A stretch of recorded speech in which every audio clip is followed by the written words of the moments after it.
I posted on social media about Bigfoot in Texas. I wasn't expecting much, but what I got back in an email was hard to believe.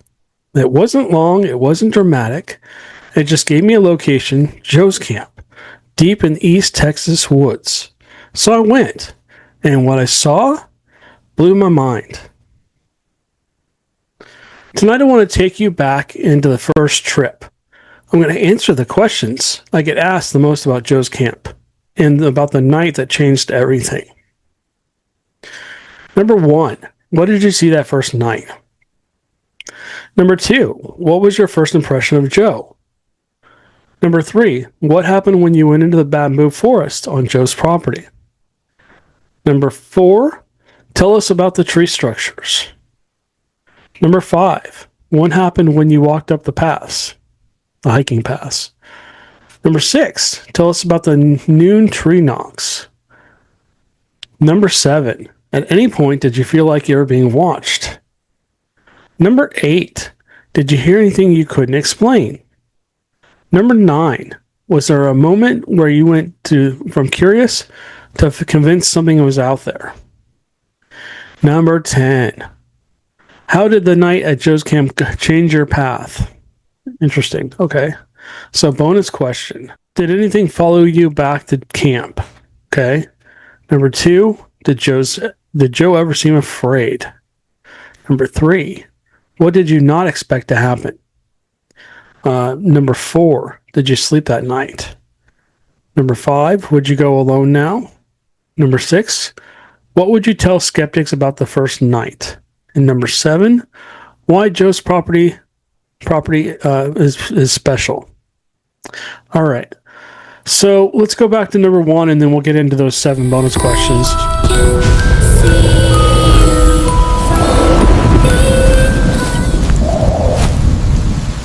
So the first question was, what did you see that first night?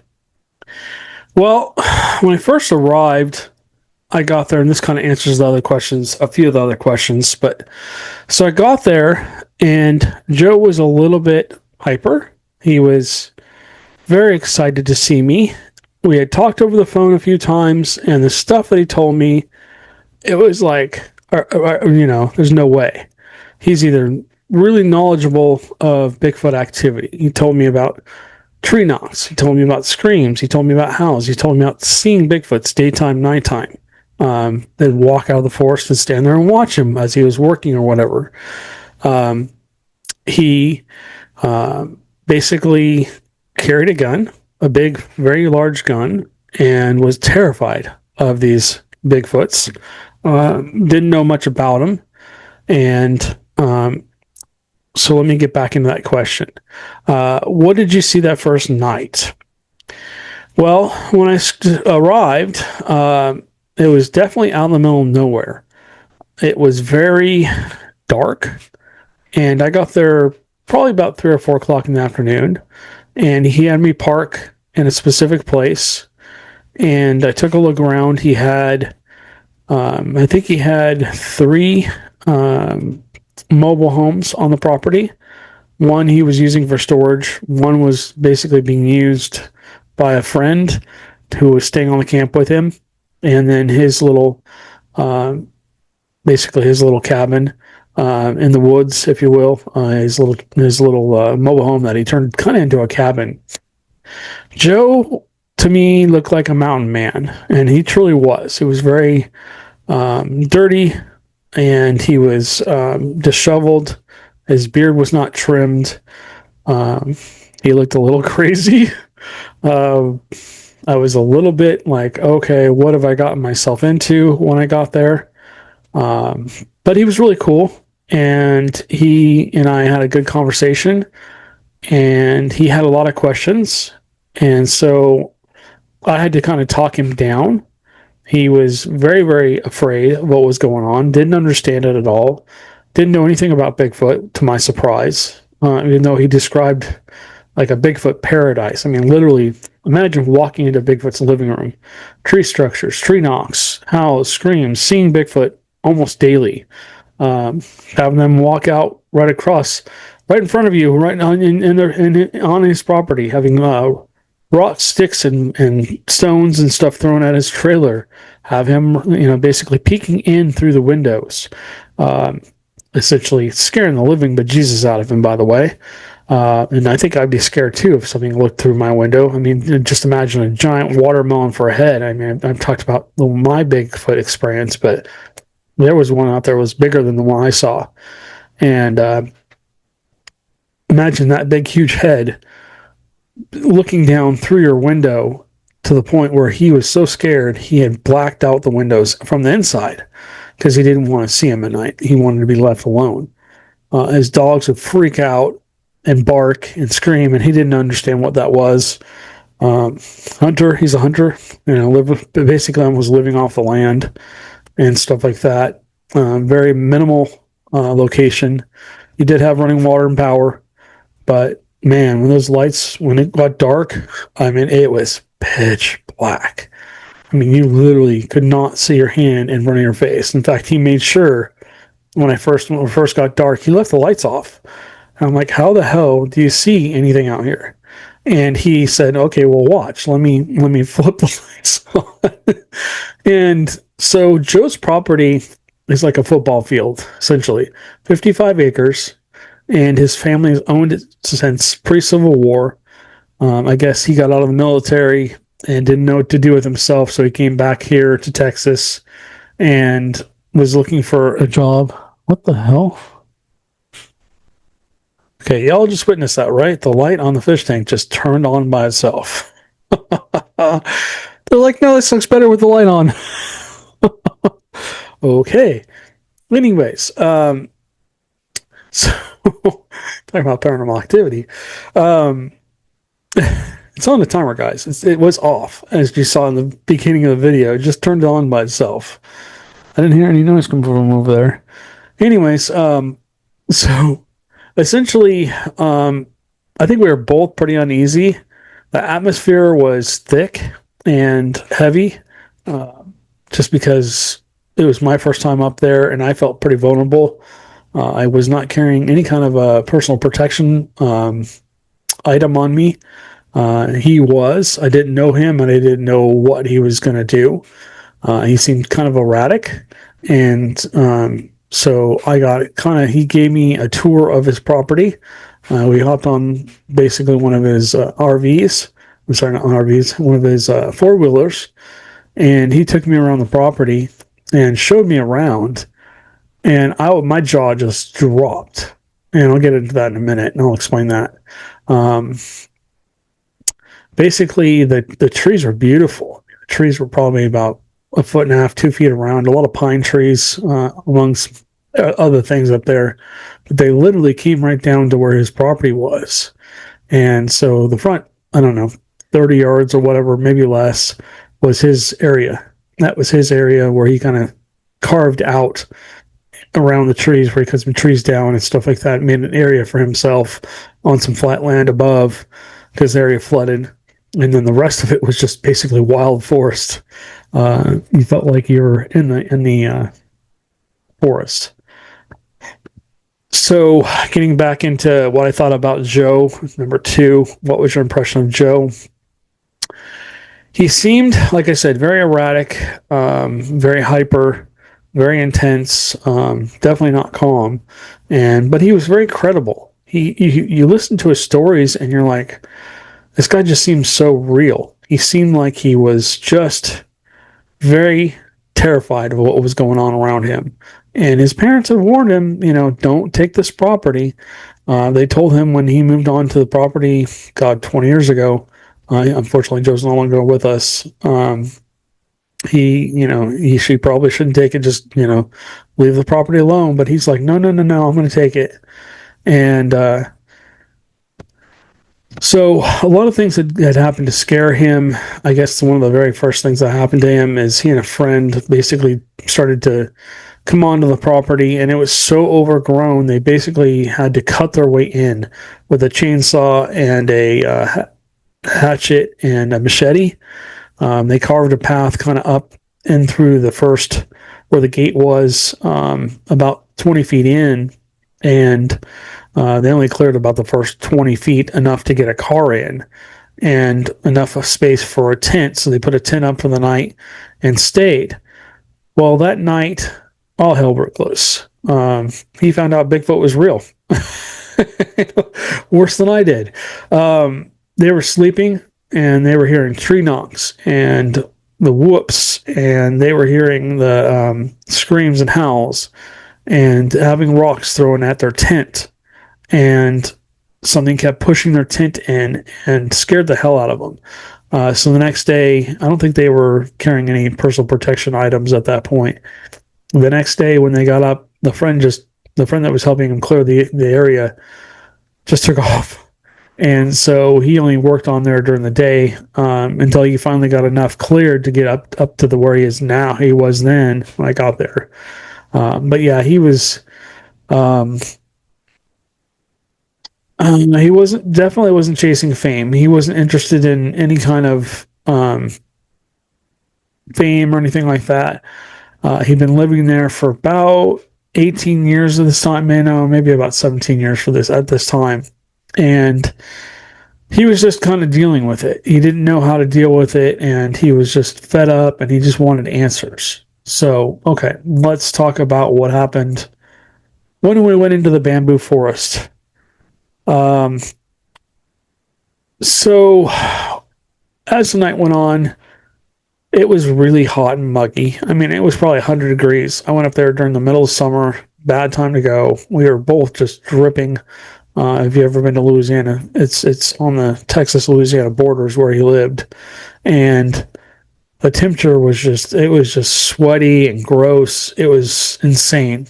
And of course, it's pitch black. Now I'm up there with my little Sony Handycam, right? And I've got the little viewfinder open, the little 1x1 viewfinder, 1 inch by 1 inch viewfinder, or maybe 1.5 by 1 inch viewfinder.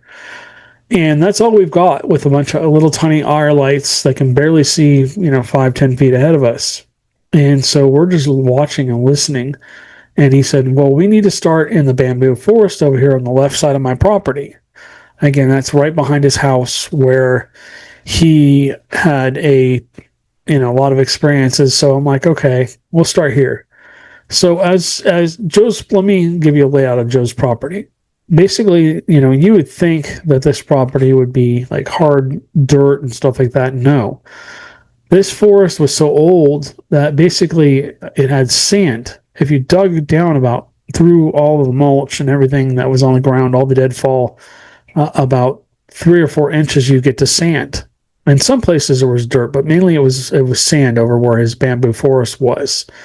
And so when he first moved in, a friend of his, about 3 years in, they basically gave him a bunch of bamboo seeds and said, hey, good luck. Go ahead and go plant these, and you can use it for, here comes the cat. You can use this to essentially, create privacy, use it for wood, use it for making fences and all kinds of stuff like that. And you can sell it. It makes a good profit. So he's like, oh, that's a great idea. So he planted a bamboo forest on this left side of his property. And this bamboo forest is probably about, I don't know, maybe an acre of his property, the front left half of his property. Anyways, so as we're walking through, we're not hearing anything. It's quiet. But of course, Texas, you got the cicadas squeaking away, and then of course the normal sounds of the animals, because you're in the middle of the forest. There's every animal known to man out there. There's deer, raccoons, possums, foxes, coyotes, and other things. Imagine a forest having. Anyways, so we're walking through, and I'm trying to see around. I can't really see much, but I can hear something moving. And I just hear this crunch, crunch, crunch. And I'm like, okay, and I asked Joe, is that a deer? What is that? And he's like, no, that doesn't sound like a deer. They don't make that much noise. But it sounded pretty loud. It was like crunch, crunch, crunch, crunch, crunch, crunch. Like something was stepping literally on the broken deadfall. And when you walked on that stuff, it made pretty loud noise. You can't sneak up on anything up there. I mean, it's so loud. It's like stepping on chips. Imagine like Doritos on the ground, and you step on one, it goes. pretty much that's the same sound. So essentially, all of a sudden we just start feeling where like there's something different. The atmosphere just changed. We'd got about 20 feet into this forest, right? This part of the forest on the left side of his property. And there's a road that runs down this. His property is basically in between two logging roads. In fact, I think there's two logging roads that ran up the middle of his property, but only one of them basically survived, and that's his driveway now, or was his driveway. So as we're walking into this forest, we hear some crunching. Okay, that's very strange. And we definitely heard movement. I think I heard a tree branch snap. I'm like, okay, and that's strange. And so I'm looking at him, he's looking at me, and he's like right behind me. We're right next to each other. And I've got the handy cam, and I essentially had a machete in my hand because I didn't know what I was what I was going to be dealing with. I didn't know if I'd have to chop my way through. But we were able to find some holes through the middle of the trees and stuff like that. They weren't like right on top of each other. It wasn't super thick. It had been thinned out. There was a lot of game trails over there. So as I'm walking through and I'm looking down, all of a sudden I look down and I just see movement to my left. And it's not pitch black. There's a little bit of a moon at this point. The moon had come up. So you can kind of see the light through the trees. And you can see silhouettes. And I see silhouettes moving to my left. I'm like, what is that? And you can hear just a commotion. All of a sudden you hear, tree branches snapping and all this stuff.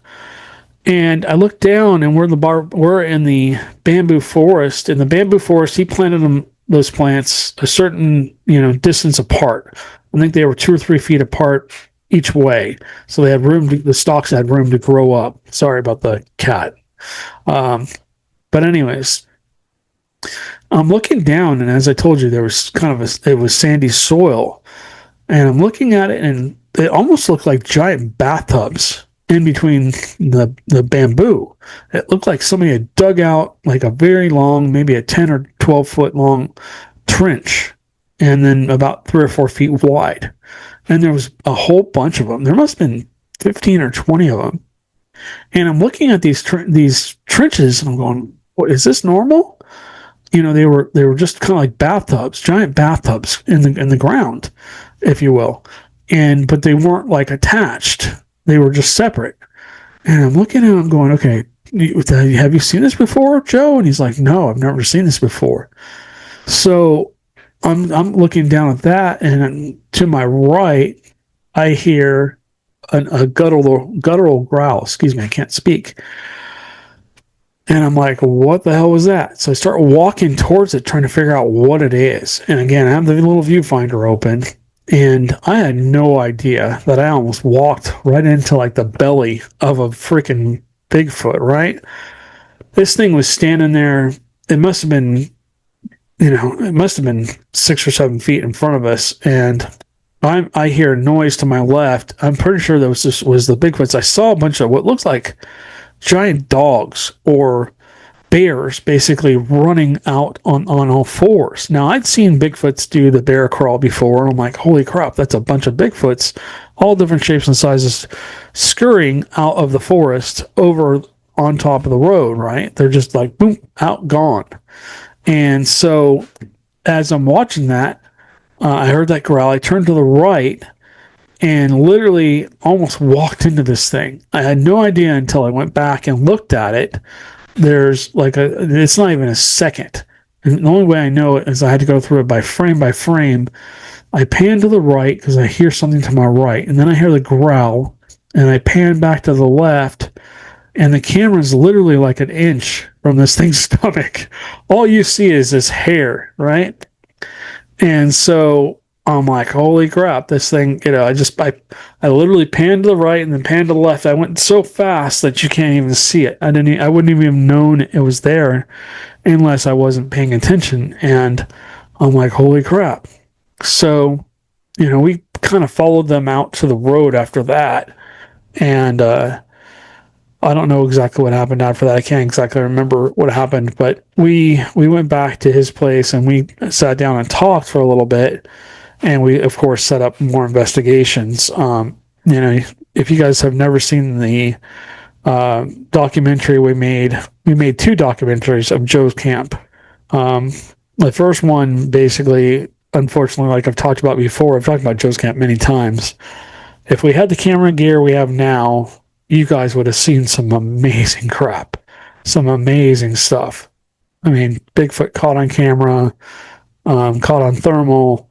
We caught eye shine for sure and stuff like that. Huge eyes just opening up out of nowhere, them looking around the trees and stuff. But anyways, okay, let me tell you guys about the tree structures. So when I went onto his property and he started showing me around, he's like, yeah, we got to go to the back of the property. And so, okay, I'm like, okay, we're on this 4-wheel. We're going to go back there and we're looking, and I find a huge footprint in the sand, right? And I went to try and of course, I got a picture of it. I don't remember if it's on the documentary or not. But I'm looking at it, I'm going, what the hell? That's crazy. And so I'm like, damn. And this thing was, the heel, God bless, was like 6 inches wide. I mean, way wider than my heel. And then basically you could see where the foot had kind of cupped down and then the toes had pressed off. What had happened was the ground kind of gave way as it stepped there with its heel. It gave way, left a really good mark. And then basically where it had pressed off with its toes. And I'm like, holy crap. And he goes, Matt. I'm like, what? He's like, look to your left. And I looked over. I'm like, holy crap. I mean, I've never seen so many trees literally bent each way. I mean, in hoops, bent over this way, bent over that way, bent over that way, bent over this way. And they all basically were going in different directions. It wasn't like the trees had grown that way. They had been pulled under. I started walking out there. There was thousands of them. Small, big, some were just babies like vines. Some were, trees that were probably 6, 7, 8 feet tall. Some of them were, I'd have to say, maybe 20 feet tall. You could see where old ones had been bent and, without being broken, just bent over and left. And so I was like, holy crap. Some of them were used, some of them had vines that basically were holding them in place. Essentially, the top of the tree had been bent down and a vine was used to wrap around it. Some of them had been hooked onto other branches. Some of them were just pushed into the ground, like the top of the tree was pushed into the ground, and stuff like that. It was just crazy. No fresh breaks. They were not old. They were still growing green. Could wind have done it? No. I don't think the wind would have done this because some were to the left, some were to the right, some were forward, some were back, and they were all like different directions. And as I looked at it, I'm like, holy crap.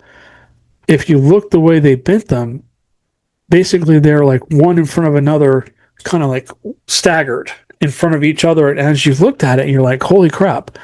Somebody could be squatted down back there and you would never see them. They basically created blinds out of these things. For my skeptics, I wish I could take you out there and show you. I mean, there's just no way to anymore.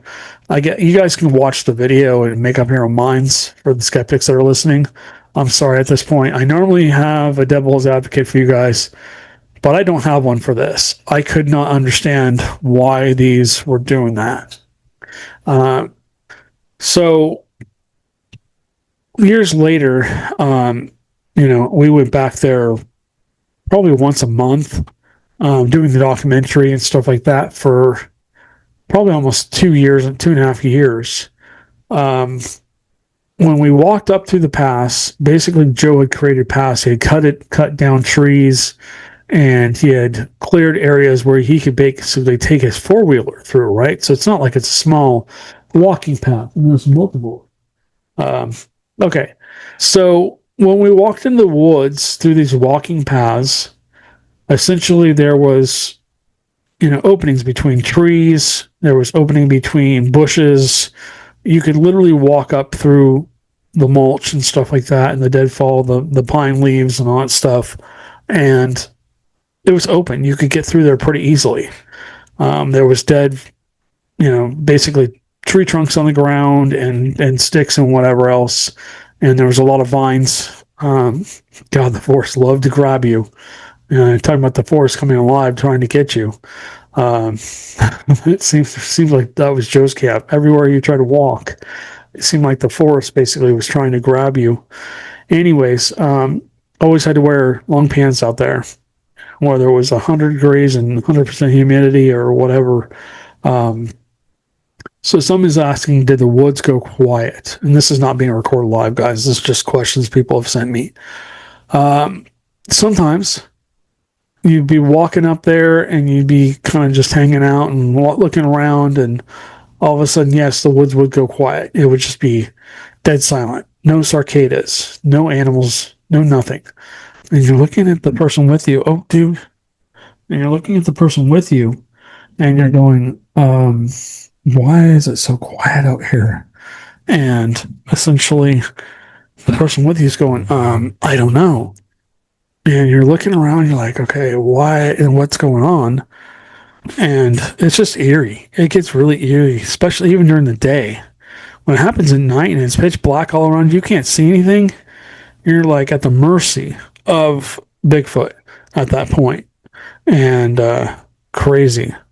Did you hear something parallel you? No, that's the crazy thing. We didn't hear footsteps. We didn't hear anything. And you'd be walking up through these paths. Like one day we found a deer outside of Joe's trailer that we were staying in for the night. It was a fresh kill. It smelled disgusting. No legs, everything but the eyeballs and some of the ribs and stuff, meat was left. Just basically the backbone and stuff in the head. And this basically, an hour later, we had to go get supplies. We came back and it disappeared. And we're like, Joe, did you move this? He's like, what? He didn't even know about it. He's like, no. And so we're like, okay, we started walking up the woods and we could smell it from, about 100 feet away. So we start winding our way up through the woods. And every time I turned around, I felt like there was something behind us. I just couldn't tell. I just couldn't see it. Kept looking back, nothing. And at this point, the nothing had been blocked, right? Didn't hear footsteps, didn't hear rock clacking, didn't hear anything pacing, but I could feel like something was around us. I felt like we were being watched, and I'm sure we were. So we finally get up to the top of his property, right where that road is. If we walked at a diagonal angle, like a 45-degree angle towards the top of his property, which again is about 55 acres. So it's quite a walk.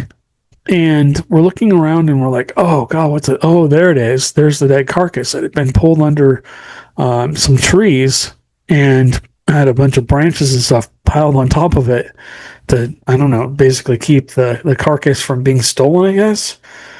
And so like, okay, we documented it, and you can see it on Joe's camp, the very first Joe's camp we did. And again, I apologize for the quality. That happened about 6 years ago. If we had better video cameras, we would have killed that. Anyways, I'll leave a link for Joe's camp in the description below. You guys go watch that. I mean, it's quite the video, even though the technology was really low at that point in time, unfortunately. We did have some really high-tech video cameras. We had night vision and stuff like that. We had thermal, but we never were able to get anything too high quality on that. We did get a lot on the video cameras, the little Sony Handycams. So walking back down, all of a sudden, everywhere we walk through, between two bushes, between two trees, literally there was something pulled across. Like the two bushes, there was a vine that was pulled across. And it was playful. And it's like, okay. I started laughing. I'm like, this is silly. So we walked down between the two trees, and a very large tree trunk had been pulled across that. Another crossing between two trees had some sticks leaning up from, not real tiny sticks, just twigs, essentially, that were about 4 or 5 feet tall, from leaning from one tree against the other, blocking the path. So we moved that, and I can't remember what else happened, but it was crazy. So let's talk about the noon tree knocks. Again, Joe lived up in this property for probably about 20 years, and on the 18th year, I came up there. This is probably about 3 or 4 years ago. I basically arrived about 11:30 or so, and he was out just behind his trailers, and he goes, "Shh." I'm like, "What?" Like, "Shh." He's giving me the shh sign, and I'm like, "Okay." And he looks at his watch. He goes, he points his finger up. I'm like, "Okay, what's going on?" And all of a sudden I hear, I'm like, "Was that Trina?" He goes, "Yeah." He goes, "Well, hold on." I'm like, "What the hell is they're answering each other?" He's like, "Yeah." And then, and there was probably 3 or 4 more. And I'm like, "Damn it, I don't have my video camera with me." But the knocks were, they were all different areas. They kind of came from one side and went around to another side. Imagine they weren't actually on his property. Sorry, I got cat crossing here. But they were, Binks. Stop. So they were all different areas of his property. Probably a neighbor's property. It came from like the property behind him, property probably, down a little bit, the forest that was down a little bit where the ways from him on the other side of the road. He also had the highway in front of his property, and then one came from over there, and then one came kind of from a diagonal angle across the way. There was 5 in total. But it seemed like they were just knocking and everything was responding to each other. So that was pretty cool. Joe was laughing at me. He's like, "Yep, this happens every day." I'm like, "Wow, okay." But it was midday. It was right around noon. So I thought that was pretty cool. We tried to time our investigations to get there by about 11:30 to try and document that after that. At any point, did you feel like you were being watched? God, I think we always felt we were being watched. Especially when I was out there by myself, walking around. I know Christy had an experience, and I had an experience over his family graveyard. Oh my gosh, that was creepy. Holy moly, I've never felt more afraid for my life. But while I was having that experience, Christy was over in the other, the back of Joe's camp, and she was having her own experience, and I had no idea at that point. And I don't want to give away the Joe's Camp documentary. She was having her own experiences. Let me put it that way. She caught 3 clear whoops, and I'm pretty sure that's the females that do that. But she was freaking out, and I parked my truck, my Bronco, over on the path right next to his cemetery, his small little family cemetery. And just beyond that, there was a crossing through the trees, and then the power lines were there. So, of course, they were cleared. And then there was the area, the forest, where he said nobody ever goes up there. Nobody ever gets, and you can't go up there either. One day he tried to take me up there, and he's like, "No, we don't have permission to go up there." So it was his family's land, but they had been up there for 40, 50 years. And he said, "Nobody goes up there. Even if you're armed or whatever, you don't go up there." So I wish we would got a chance to get up there. But anyways, so I'm up there and I'm doing some tree knocks, and I can hear like crunching and, noises of something moving around me. And I'm pretty sure they wanted to make sure I knew that they knew that I was there.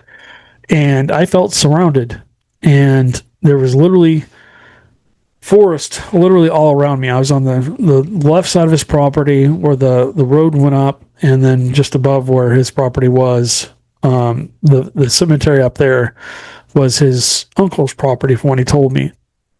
Anywho, I was parked up there, and Christy was, telling me she wasn't feeling comfortable. I'm like, "No, just stay put, just hang loose. We're almost set up."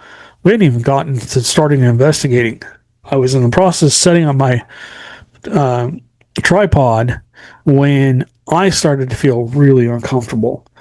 And I was like, "Okay, this does not feel good. It does not feel safe. I feel like they're, right in the trees behind me, literally 20, 30 feet behind me. They just felt like I felt like I was surrounded all the way around. And so I'm sitting there and I'm like, I ended up getting back in my car. I mean, my hair was standing up. I was totally on alert. My instinct was telling me get the heck out of there. It wasn't safe. And as I'm trying to set up and I'm doing some tree knocks, I actually walked up to a tree, and that's when I felt like, oh, geez, nope. They came down. They came down to where we were, and I'm like, okay. And I'm like, I need to get out of here. And as I was trying to pick up my Sony Handycam, and I sat in the car, and because I felt like I'd put the car between me and the trees behind me, because I'm like, okay, I need some kind of a barrier here, just in case something comes flying down out of the woods at me, and they decide they're gonna, take me out or something. So I'm sitting there, and all of a sudden I hear this god awful howl. Oh my gosh. I can't remember if we got it on video or not, but it was like nothing I've ever heard. I've heard a few Bigfoot calls. This was insane. And it happened right where she was, right where Christy was. First you hear the whoop, whoop, whoop as whatever, and you can hear it kind of getting, you hear it once and it's closer to the camera. And then the second time it's a little further from the camera. And the third time it's a little further from the camera. I'm pretty sure the dominant male and other males had come down to protect the females. I'm pretty sure Joe's camp was or is a female breeding ground where the females stay and maybe the males are there during the day or whatever, but they basically leave. And oh my gosh, yeah, I couldn't get out of there fast enough. I couldn't get the tripod back in the car and get the rest of the gear I had sitting on the hood wrapped up quick enough. I was gone. We went back to the camp, and I know I'm ashamed of myself, but damn, I mean, that was scary as hell. Wow. Definitely heard a lot of things we couldn't explain. We definitely heard the whoops.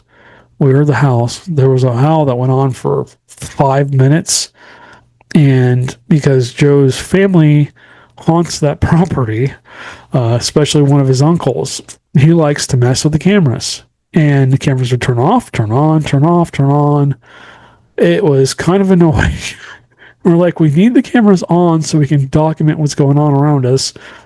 Camera batteries would just drain out of nowhere. Just gone. Done. Fresh battery right off the charger. It was just green. Put it on there. Boom. Gone. Nope. You can't do that. Made it very difficult to investigate. But he wasn't trying to... He just wanted his own attention, essentially. He wasn't trying to, cause a problem. He just wanted to essentially have his time in the and we gave it to him. We said, okay, come on over here. Let's do a K2 session. And I don't remember if that's in the documentary or not, but we had a full conversation with him right in front of Joe, and Joe got to ask him a lot of questions and stuff like that. Definitely, like I said, we heard the whoops, we heard the howls, heard the tree knocks many times. A couple of times it happened like in the second documentary where I was over in the bamboo forest during the day by myself looking at all the damn bamboo tree structures. Imagine a bamboo 3-4 inches wide being snapped off and basically being, made into a teepee. That's basically what they did with that. And they made other weird, strange structures over there with that bamboo. I mean, I tried to take a piece that was like a half an inch wide. Bamboo is one of the toughest woods in the world. And imagine trying to snap that through your knee, man. It left a nice bruise on my leg. Anyways, definitely heard things moving around. Definitely felt unnatural for sure.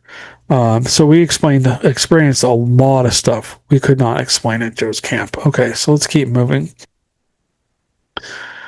Was there a moment you went from curious to convinced something was out there? Honestly, I think that happened pretty fast.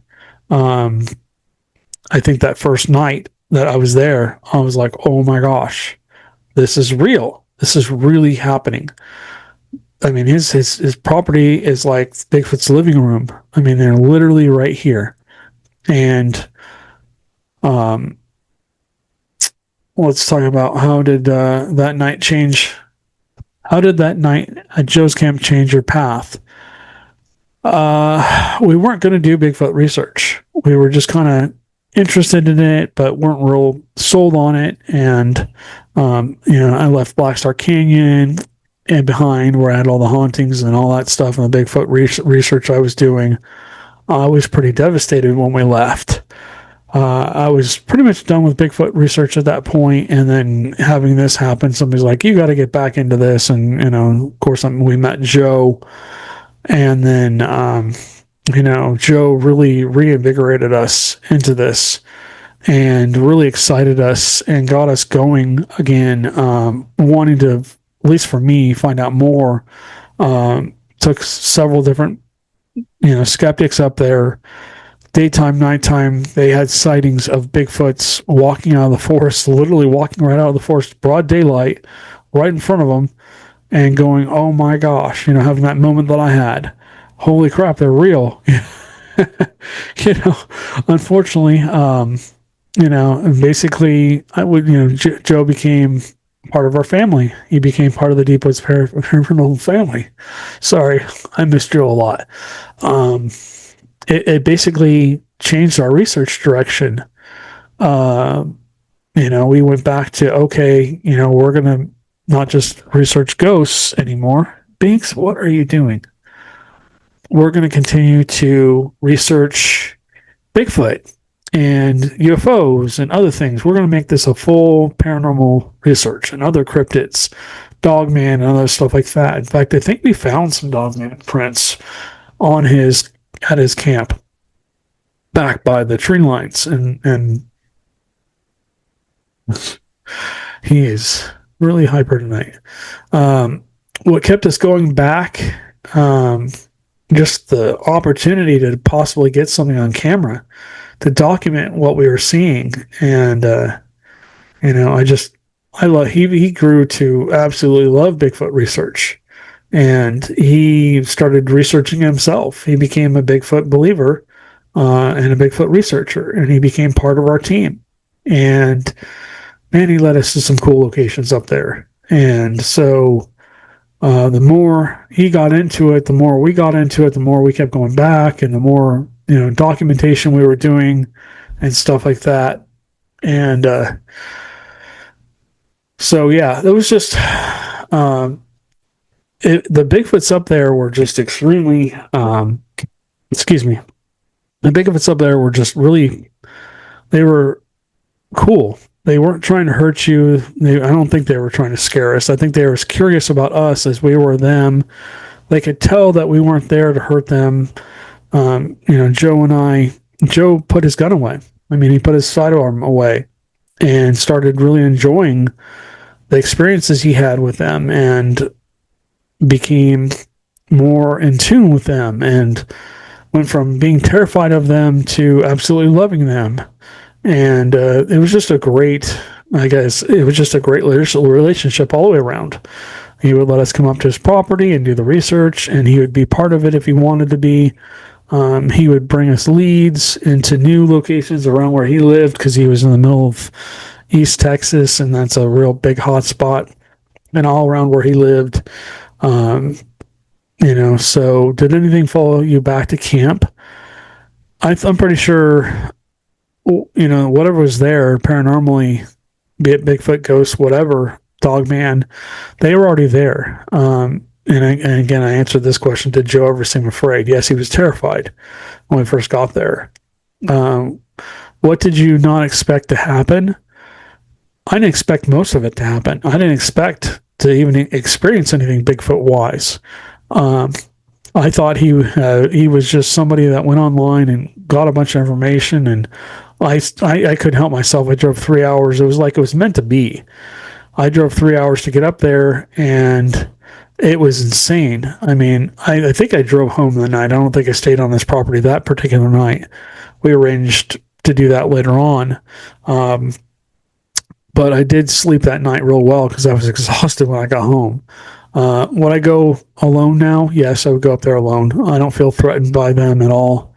What would you tell skeptics about the first night? It's the same thing I tell you guys all the time.